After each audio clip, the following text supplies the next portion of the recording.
పార్వతికి మధురమగులాలి ముచ్చకములాలి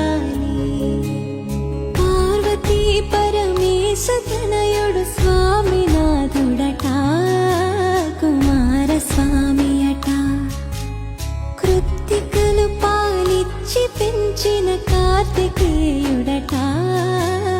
ముద్దు బాలుడట ఎదురకు వేళాయనట జో